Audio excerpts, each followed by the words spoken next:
Très heureux de vous accueillir comme le dimanche matin dans ce temps de célébration, ce temps de culte que nous rendons à notre Dieu. C'est un honneur que de pouvoir célébrer le Seigneur, quelles que soient les circonstances, de pouvoir confesser que Dieu est plus grand que les projets que l'on peut avoir. Il est plus grand que toutes les pensées que l'on peut bien avoir aussi. Il est plus grand que tout. Et nous voulons que sa gloire paraisse pendant ce temps de louange et de célébration. J'espère que vous serez très heureux de parler ce moment avec nous.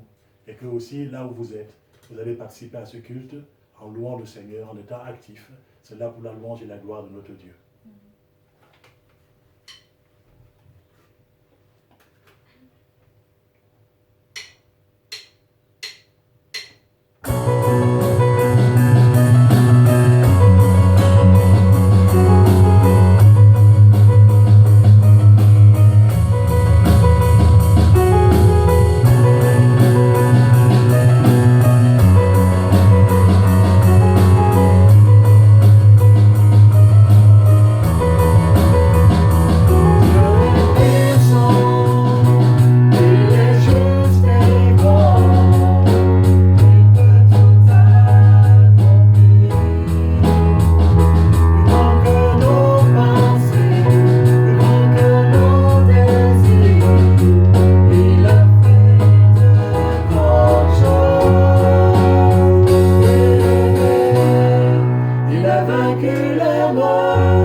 Dieu est puissant. Il est digne de louange. Il est assis sur un trône très élevé.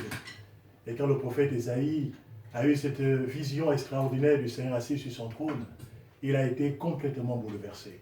Mes frères et mes sœurs, quels que soient les événements que nous pouvons traverser, que nous par la foi nous puissions pénétrer dans les sanctuaires de notre Dieu et que nous puissions voir qu'il est assis dans son ciel et qu'il n'est jamais pris de court, il n'est jamais déstabilisé.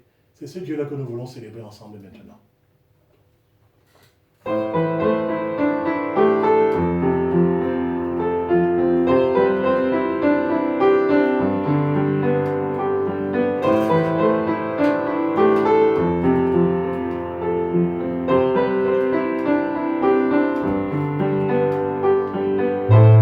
Assis dans le ciel, ton trône éternel, tu règnes à jamais. Vêtu de splendeur, entouré d'honneur et de majesté. Les anges chantent à toi la gloire.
La sagesse, le règne, la majesté, au siècle des siècles.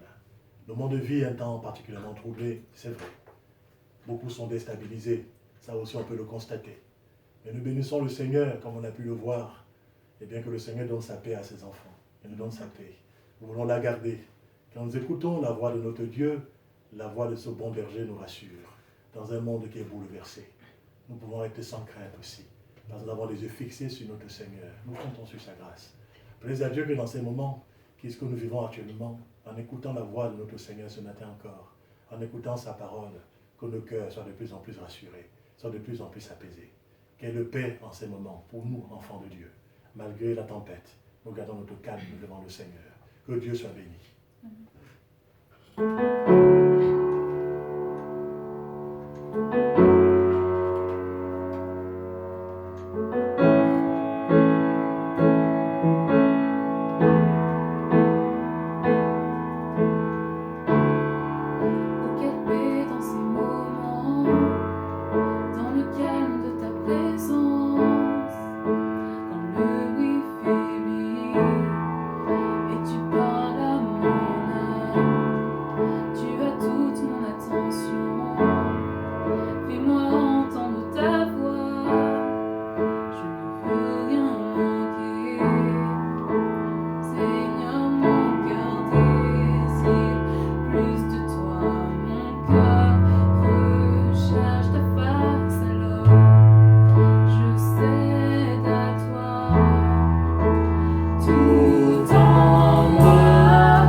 Gloire à notre Dieu.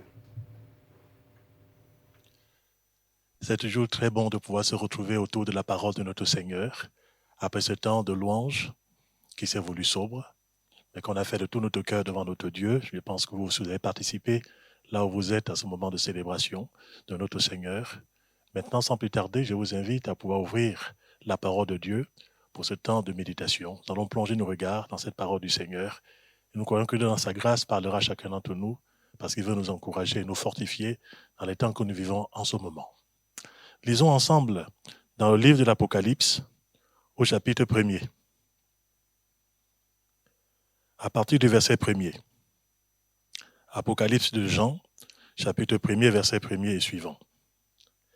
Révélation de Jésus-Christ que Dieu lui a donné pour montrer à ses serviteurs ce qui doit arriver bientôt, et qu'il a fait connaître par l'envoi de son ange à son serviteur Jean. Celui-ci a, comme témoin, annoncé la parole de Dieu et le témoignage de Jésus-Christ, tout ce qu'il a vu. Heureux celui qui lit et ceux qui écoutent les paroles de la prophétie et gardent ce qui s'y trouve écrit, car le temps est proche. Jean, aux 7 églises qui sont en Asie, que la grâce et la paix vous soient données de la part de celui qui est, qui était et qui vient, de la part des 7 esprits qui sont devant son trône, et de la part de Jésus-Christ, le témoin fidèle, le premier-né d'entre les morts et le souverain des rois de la terre.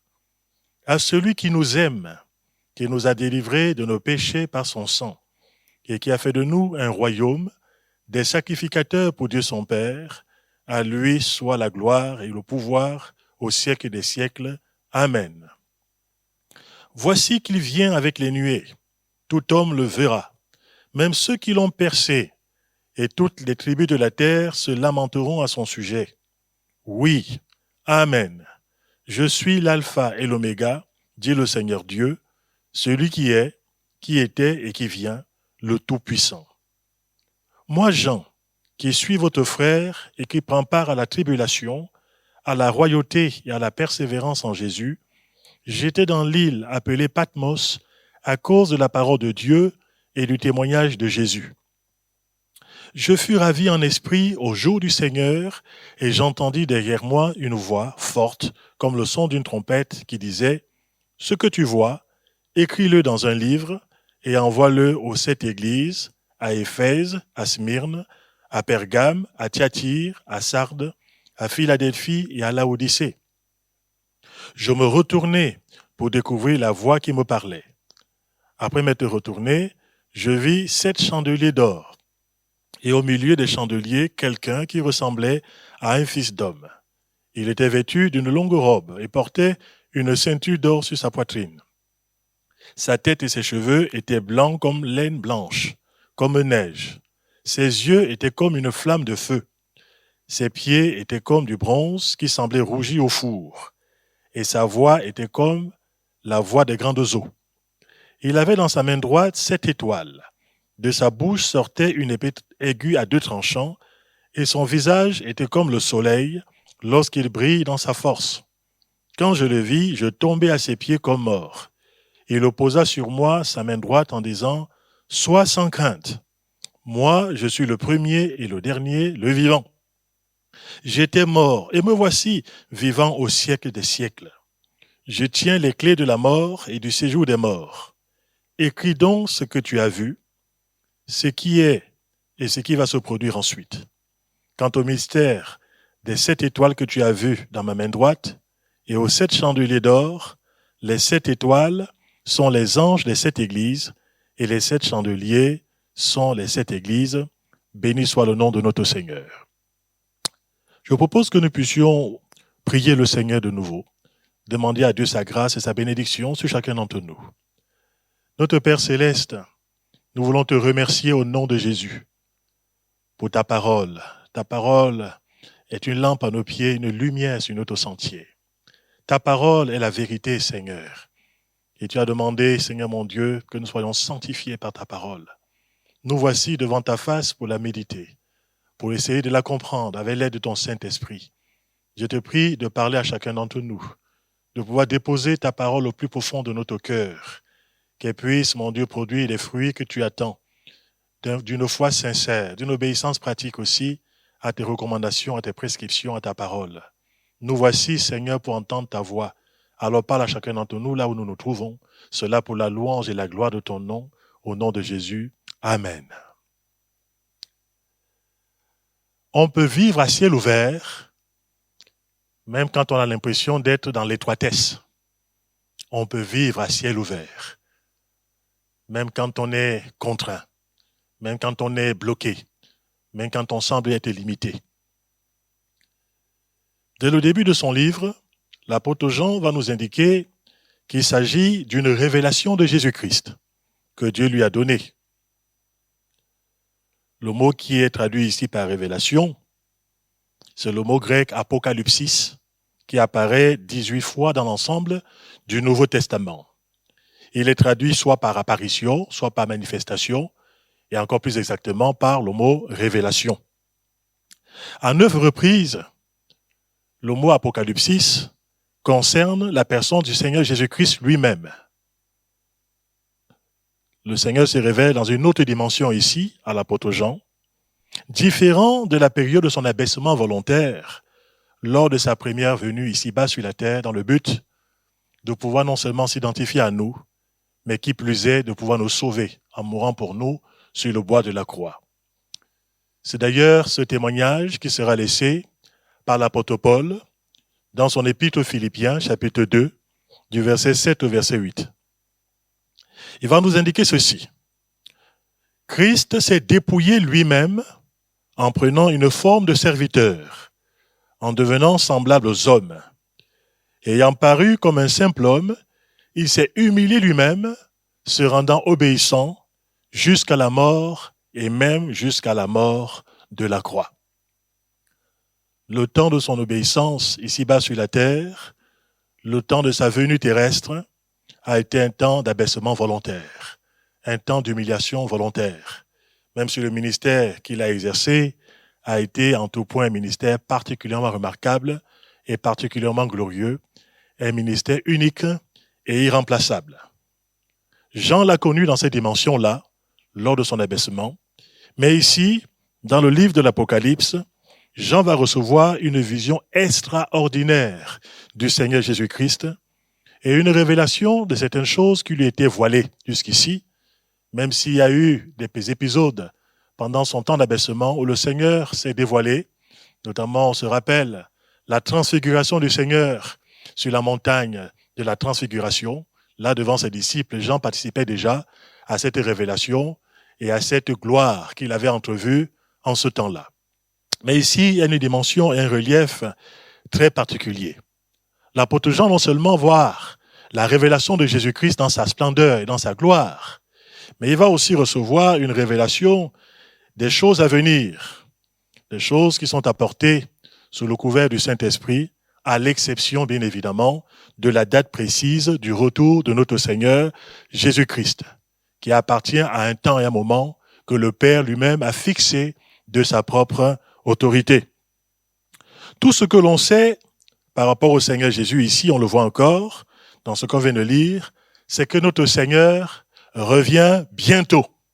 Et quand on parle de bientôt, dans le sens biblique ici, il s'agit de ce mot soudainement, il s'agit du mot promptement, il s'agit tout d'un coup, bien souvent sans coup férir. Voilà pourquoi c'est très important que nous puissions être attentifs par rapport à ce que le Seigneur nous dit dans sa parole. Et j'espère que ce temps de lecture de la prophétie qu'il a apportée à l'apôtre Jean, de ce temps d'explication que nous aurons par rapport à la parole de Dieu, sera aussi un moment heureux, un moment joyeux, un moment dans la présence du Seigneur. Il y a une bénédiction spéciale pour ceux qui lisent ce livre de l'Apocalypse. Au verset 3, il nous est dit « Heureux celui qui lit et ceux qui écoutent les paroles de la prophétie et gardent ce qui s'y trouve écrit, car le temps est proche. » Mes frères et mes sœurs, plus que jamais, c'est important de se rappeler que le temps est proche, le temps de l'avènement du Seigneur. On ne peut pas préciser les contours de façon tout à fait précise, mais nous savons qu'il y a beaucoup de signes avant-coureurs. Et pour le Seigneur, dans sa grâce, il nous a avertis de bien des situations, et c'est à nous d'être attentifs au signe des temps, comme c'est écrit dans la parole de notre Dieu. J'aimerais me concentrer pendant quelques instants à évoquer le contexte spirituel de la révélation qui a été communiquée à l'apôtre Jean. À la fin de l'évangile, selon Jean, le sort de ses apôtres les plus proches a été clairement indiqué par le Seigneur Jésus-Christ lui-même. Concernant l'apôtre Pierre, Jésus va lui dire ceci, je cite, « en vérité, je te le dis, quand tu étais plus jeune, tu te saignais toi-même et tu allais où tu voulais, mais quand tu seras vieux, tu étendras tes mains et un autre te ceindra et te mènera où tu ne voudras pas. » Il dit cela pour indiquer par quelle mort Pierre glorifierait Dieu. Ayant ainsi parlé, il lui dit « Suis-moi ». On trouve cette relation dans Jean chapitre 21, du verset 18 au verset 19. En effet, l'apôtre Pierre a suivi et a servi le Seigneur Jésus-Christ, comme on le voit dans les Actes des Apôtres, de façon remarquable, avec persévérance, avec foi. Il a été un instrument efficace entre les mains de notre Seigneur, jusqu'au temps marqué, finalement, par la sagesse de Dieu. Et c'est vrai qu'à un moment donné, il nous est dit que l'apôtre Pierre, on le sait par les récits historiques qui sont dits par rapport à sa fin de vie, que la prophétie que Jésus avait annoncée le concernant, la prophétie par rapport au fait qu'il allait glorifier le Seigneur par sa mort, cette prophétie s'est accomplie sous le règne de l'empereur Néron, qui était un persécuteur des chrétiens. Il a fini sa vie, l'apôtre Pierre, en martyr. Et même cette mort, finalement, au-delà des hommes et des circonstances, Jésus-Christ a dit qu'il glorifierait le Seigneur par cette mort. Voilà pourquoi le Seigneur n'a pas forcément toujours la même lecture que nous par rapport aux situations que l'on peut traverser. Dans la scène citée à la fin de l'évangile de Jean, l'apôtre Pierre, qui avait bien compris qu'il finirait sa vie en martyr, voulait quand même savoir, de façon curieuse, le sort qui serait réservé à l'apôtre Jean. Et ça, on le voit au verset 21. Jésus va répondre à l'apôtre Pierre ceci, « Si je veux qu'il demeure jusqu'à ce que je vienne, que t'importe, toi, suis-moi. » Là-dessus, le bruit courut parmi les frères que ce disciple ne mourrait. Cependant, Jésus n'avait pas dit à Pierre qu'il ne mourrait point. Mais si je veux qu'il demeure jusqu'à ce que je vienne, que t'importe. Verset 23 au verset 24. Déjà, j'aimerais de vous à moi tirer quelques enseignements concernant la souveraineté absolue du Seigneur à l'égard de ceux qui le suivent et de ceux qui le servent. Il serait superflu de chercher souvent à comparer le sort individuel des croyants dans la présente dispensation. Le Seigneur tient entre ses mains les destinées individuelles de chacun de ses disciples. Nos vies sont entre ses mains. Il le sait ce qu'il fait et il le sait ce qu'il permet pour chacun d'entre nous. Il a indiqué que la vie de Pierre se conclurait ici-bas sur la terre par le martyre et que cette mort le glorifierait. Et c'est le même Seigneur qui a voulu que Jean vive beaucoup plus longtemps et reçoive à son âge avancé la révélation du livre de l'Apocalypse. Dans les Actes des Apôtres, nous constatons que parmi les premiers diacres qui ont été choisis, qui avaient des qualifications spirituelles remarquables, ils étaient remplis de foi et du Saint-Esprit, il y aura un d'entre eux, Étienne, qui quelque temps auparavant, après a été choisi par l'Église, et uniquement quelque temps après avoir servi Dieu dans un ministère remarquable, sera lapidé. Il va mourir en martyr. On voit le Seigneur à un moment donné l'accueillir, se lever de là où il se trouve, dans son ciel de gloire, et accueillir son serviteur Étienne. Ce sont des scènes qui nous touchent. On peut se dire, mais pourquoi Dieu n'a-t-il pas empêché que ce jeune homme, avec ce potentiel formidable, avec ses capacités spirituelles, puisse vivre beaucoup plus longtemps? Cela appartient à Dieu. Cela, quelque part, ne nous appartient pas. Nous ne pourrons pas tout comprendre des voies de notre Seigneur, mais faisons-lui confiance. L'un de ses collègues qui a été choisi en même temps que lui, en l'occurrence, Philippe, par la suite sera un instrument remarquable entre les mains du Seigneur. Il va devenir un grand évangéliste. Il va vivre beaucoup plus longtemps. eh bien que Étienne qui avait été choisi en même temps que lui. Là encore, mes frères et mes sœurs, il est important que nous ne pourrons pas toujours avoir des explications rationnelles par rapport aux décisions, par rapport aux choix que le Seigneur opère. De la même façon que nous ne pourrons pas expliquer pourquoi, au chapitre 12 des Actes des Apôtres, il est dit que l'un des apôtres, en l'occurrence Jacques, sera décapité par le roi Hérode, et que quelques versets plus tard, il nous est dit que l'apôtre Pierre, quant à lui, sera délivré, alors que tout le peuple attendait aussi qu'il puisse être décapité, tout comme Jacques l'avait été auparavant. Et on sait que dans ce chapitre 12, l'apôtre Pierre va échapper à ce que le peuple attendait, c'est-à-dire son martyre, de façon extraordinaire par une intervention surnaturelle de Dieu.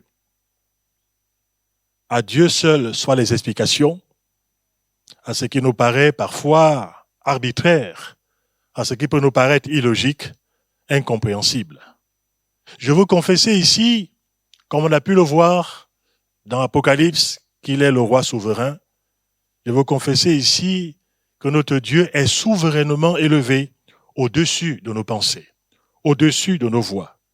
Quant à nous, les justes que nous sommes devenus par la grâce de Dieu, nous sommes appelés à vivre par la foi, à regarder à lui, à pouvoir nous appuyer sur sa parole aussi et à garder confiance, même quand nous ne comprenons pas exactement ce par quoi nous pouvons passer. À Dieu seul soit la louange et la gloire. Après avoir évoqué ce contexte spirituel qui a présidé à cette révélation, c'était un choix souverain de notre Seigneur. J'aimerais parler du contexte dans lequel l'apôtre Jean s'est trouvé quand il a reçu la révélation de l'Apocalypse. On le voit, c'est un homme qui est exilé, c'est un homme qui est confiné à Patmos. C'est durant le règne de l'empereur Domitien que Jean a été banni sur cette île vierge de Patmos.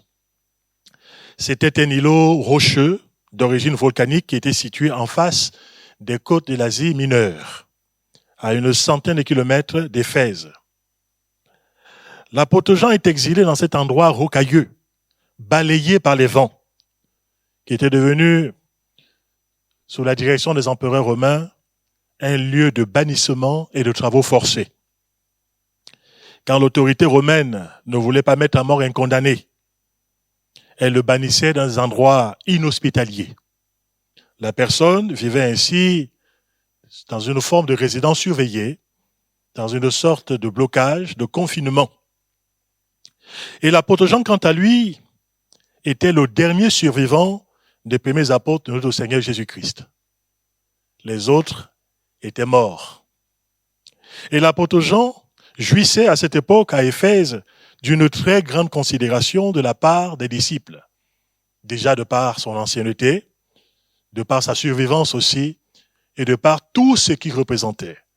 C'était un homme de Dieu qui était populaire.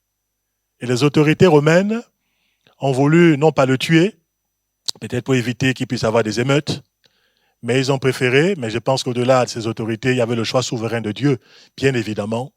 Le Seigneur a dit qu'il le garderait jusqu'à ce qu'il vienne. C'est ce qu'il a fait. Il a été préservé. Et par la suite, il sera, aux yeux des empereurs, banni dans cet endroit.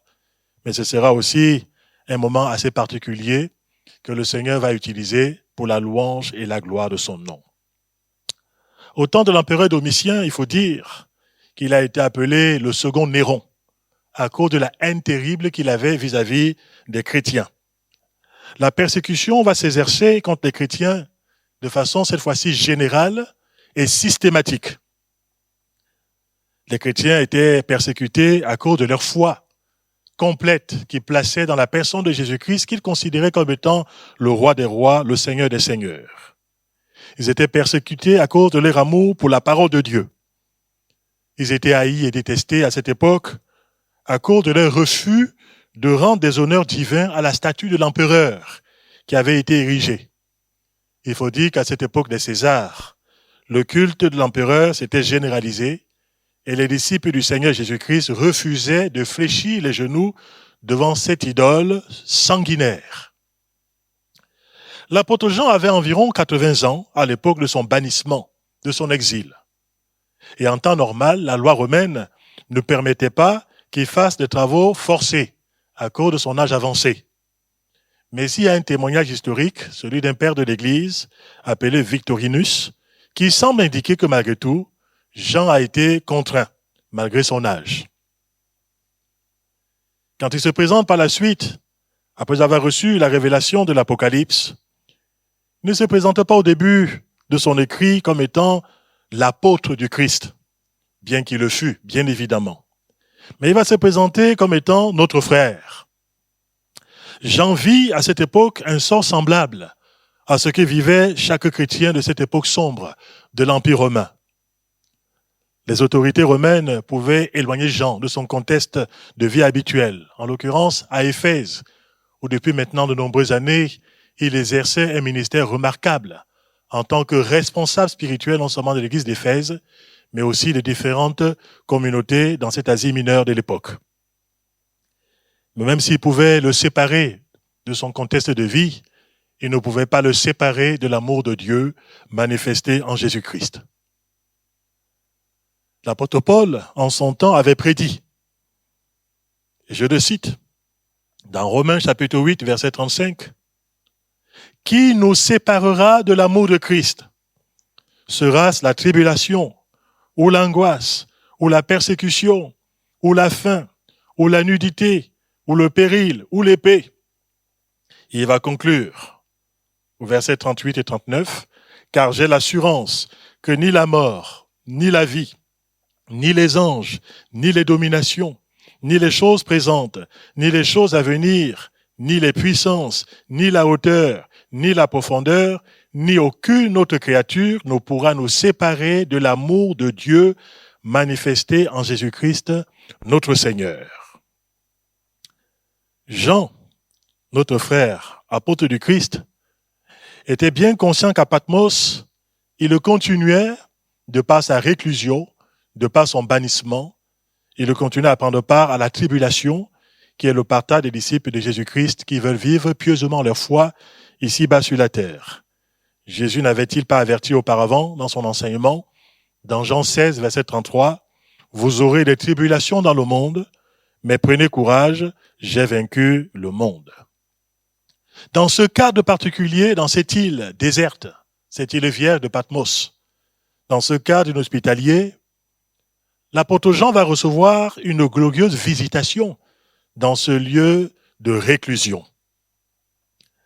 Et c'est quelque chose qui nous touche et qui nous bouleverse et qui nous interpelle. Dieu n'est pas limité ni par le temps, il n'est pas limité par le contexte de vie dans lequel on peut se trouver, il n'est pas limité, et bien comme nous pouvons être limités aussi, et quand Dieu veut intervenir, il intervient avec les moyens qui sont les siens, il est le Tout-Puissant, mes frères et mes sœurs, ne l'oublions jamais. Dans son nouveau cadre de vie, dans la solitude de cette île inhospitalière, Jean va recevoir la plus belle des visites que l'on puisse imaginer ici-bas sur la terre, la visite de notre Seigneur Jésus-Christ.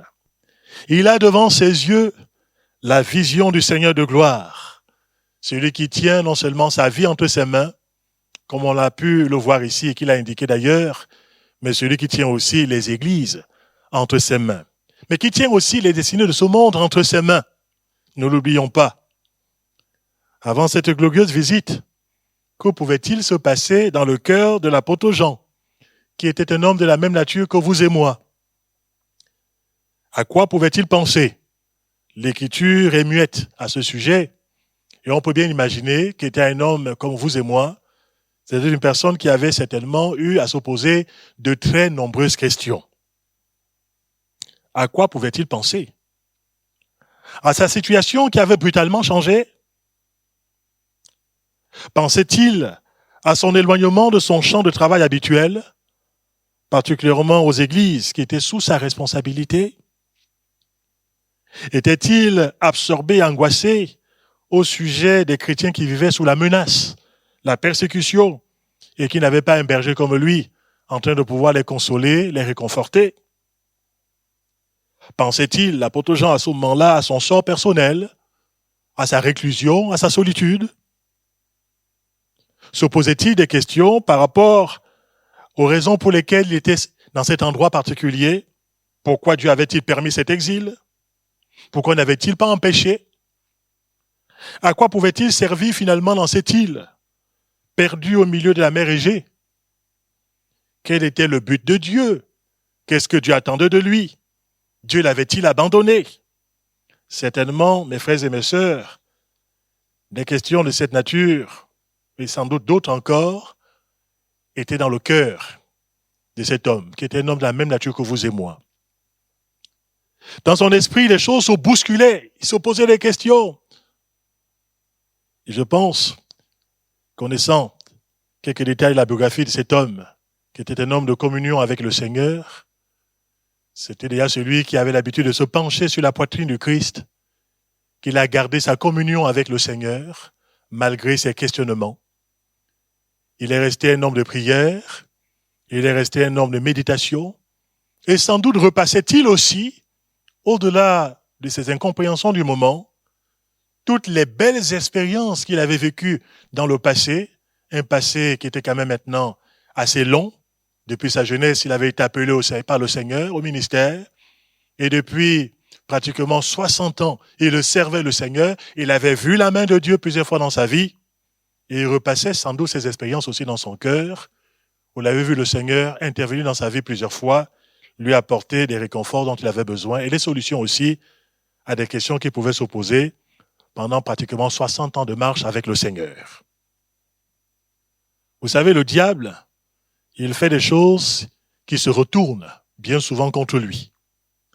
Il s'est servi à cette époque de l'empereur Domitien pour faire une œuvre qui s'est retournée contre son camp. La réclusion de l'apôtre à Patmos l'a sans doute rendu beaucoup plus sensible dans ce moment de solitude, ce moment où il n'y a finalement pas grand-chose qui préoccupe son esprit en dehors de ce que je vous ai dit, mais sur le plan pratique. Cet homme qui est livré pratiquement à lui-même, sans doute était-il plus disponible pour une tâche qui dépassait son cadre habituel et une tâche qui était infiniment beaucoup plus grande et avec une portée beaucoup plus grande que celle à laquelle il était astreint jusqu'à ce jour. J'aime rappeler à mon cœur, qui peut aussi se troubler, j'aime rappeler à mon cœur ce verset de l'apôtre Paul dans Romains chapitre 8, verset 28. Nous savons du reste que toute chose concourt au bien de ceux qui aiment Dieu, de ceux qui sont appelés selon son dessein.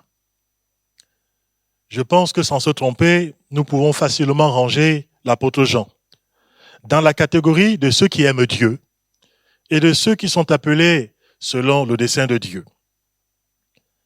Arrivé à l'âge de 80 ans environ, Dieu avait pour son serviteur un dessein particulier qu'il accomplira dans un cadre destiné à fortifier la foi de tous les chrétiens de tous les temps, et notamment les chrétiens de la fin des temps. Ces chrétiens qui ont part, comme lui, à la tribulation, au royaume, mais aussi qui sont appelés à la persévérance en Christ. Dieu démontre ici, par la visite qu'il va rendre à son serviteur à l'île de Patmos, qu'il reste le maître du temps et le maître des circonstances. C'est lui qui est l'alpha et l'oméga.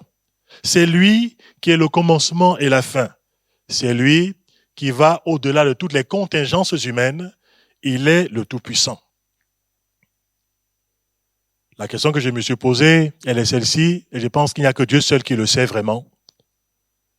Jean aurait-il pu à Éphèse, au milieu des soucis et de nombreuses activités, recevoir des visions divines aussi longues et aussi nombreuses que celles qu'il va consigner dans le livre de l'Apocalypse?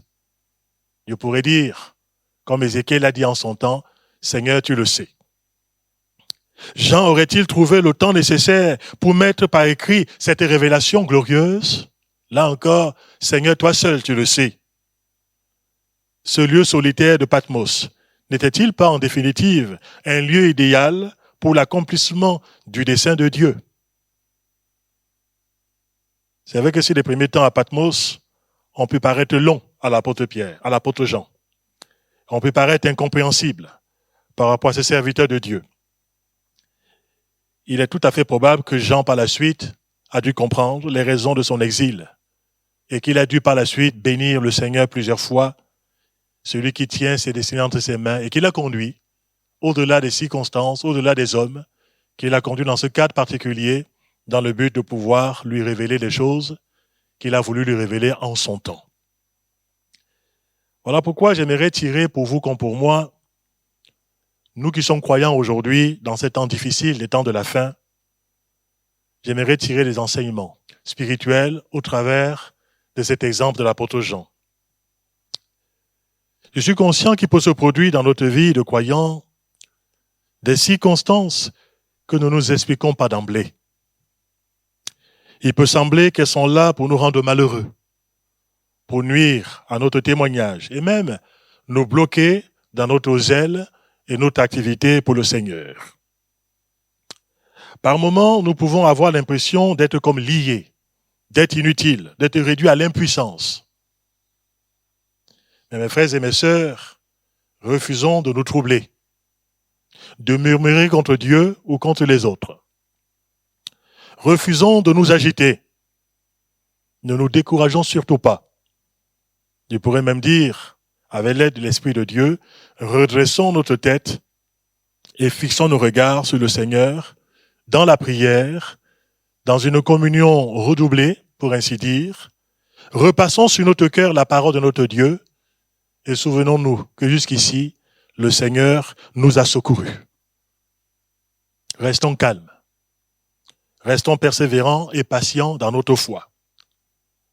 Un jour viendra, si Dieu le permet, dans sa sagesse, où nous découvrirons certaines choses qui nous étaient cachées alors.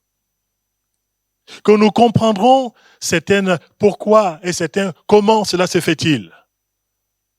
Et que ainsi, nous pourrons, si Dieu le permet, et s'il veut nous vient nous révéler, nous pourrons bénir le Seigneur pour sa grâce qui nous a environnés et pour sa main bienveillante qui nous a dirigés, parfois même de façon assez surprenante. L'apôtre Jean n'aurait jamais pu prévoir ou imaginer que dans cet îlot abandonné, où l'empereur l'avait forcé à l'exil, à la réclusion, que cet îlot deviendrait un cadre pour qu'il puisse recevoir la révélation de l'Apocalypse. Il n'aurait jamais pensé que ce nom, Patmos, où il a été chassé comme un malpropre, où il a été abandonné, il n'avait jamais pensé que Patmos serait un nom qui serait connu, dont nous parlons encore aujourd'hui, au XXIe siècle.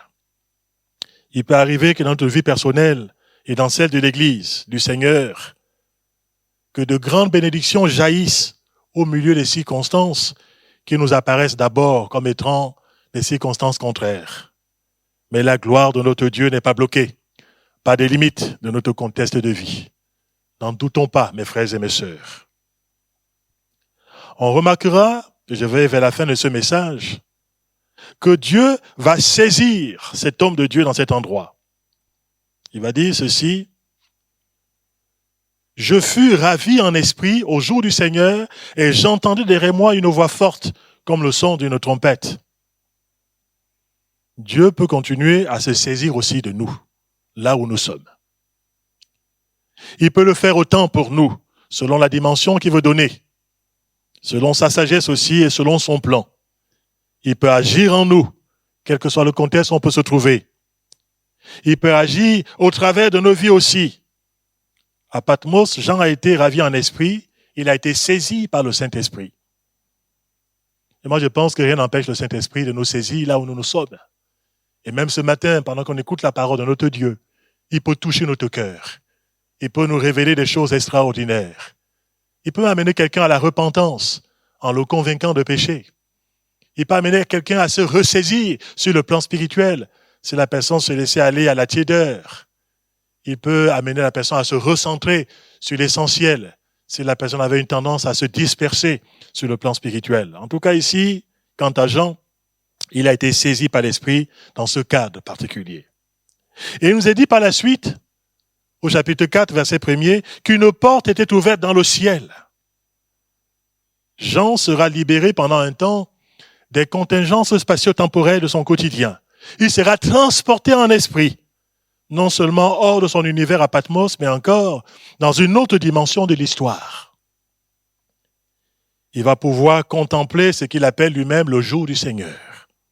C'est-à-dire finalement toute la période qui aura par la suite son apogée avec l'avènement de notre Seigneur glorieux, le Seigneur Jésus-Christ, le roi des rois, le Seigneur des seigneurs qui revient très bientôt. Il a tout vu de cette période, depuis l'enlèvement de l'Église jusqu'à la Nouvelle Jérusalem, jusqu'aux nouveaux cieux et la nouvelle terre dans laquelle la justice habitera. Il a vu les choses qui se passeront non seulement dans le ciel, mais aussi des choses qui se passeront sur la terre, dans des temps marqués par la sagesse de notre Dieu.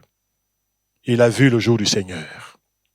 Toute proportion gardée, mes frères et mes sœurs, quel que soit notre lieu d'habitation, Dieu peut nous faire goûter à la réalité d'un ciel ouvert au-dessus de notre tête. Le Saint-Esprit peut nous visiter puissamment et il désire nous visiter individuellement, mais aussi en tant que communauté. Alors qu'il était en prière, l'apôtre Pierre, en son temps aussi, a vu le ciel ouvert. Actes chapitre 10, du verset 10 au verset 15. Et ce ciel ouvert où il a vu les choses étonnantes a bouleversé sa vision personnelle et a affiné sa conception des choses, y compris par rapport à l'œuvre de Dieu. Dans un moment de sa vie, l'apôtre Paul, lui aussi, a été carrément introduit dans le paradis, comme il le dit lui-même. Et dans cet endroit qu'il appelle le 3e ciel, il a entendu des paroles ineffables qui n'est pas permis à un homme d'exprimer. C'est du moins ce qui nous relate dans 2 Corinthiens, chapitre 12, du verset 3 au verset 4. Si nous sommes limités, Dieu, quant à lui, n'est jamais limité. Il peut faire de grandes choses en nous et nous fait voir des réalités spirituelles qui nous étaient voilées jusqu'à présent. Je vais conclure ce moment de méditation de la parole de Dieu en me posant des questions qui sont des hypothèses. Dieu seul a toutes les explications. Et si cette période particulière que nous traversons ensemble devenait une occasion providentielle pour avoir une révélation plus affinée de la personne de notre Seigneur Jésus-Christ? Et si cette période, qui nous paraît une période troublée, était un temps particulier pour augmenter le discernement de l'Église sur les temps de la fin, qui vont aller en s'accélérant. Nous n'en sommes qu'à des prémices. Au lieu de se morfondre, au lieu de se plaindre du temps qui semble être long, beaucoup plus long que d'habitude. Et si nous prenions plus de temps avec le Seigneur dans la méditation de sa parole et dans la prière, cherchant la face de Dieu? Et si cette période était un temps favorable pour amasser dans notre cœur, un peu comme le fait la fourmi, qui s'est amassée la nourriture, c'était pour nous une occasion de pouvoir amasser dans notre cœur des provisions qui peut-être un jour s'avéreront utiles, voire indispensables, dans un avenir que Dieu seul connaît.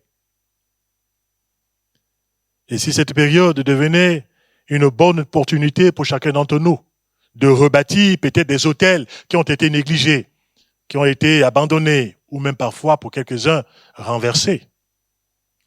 L'autel de la communion avec Dieu, l'autel du culte de famille, l'autel de la prière des conjoints ensemble, l'autel de la méditation et de l'écoute de la parole de notre Seigneur.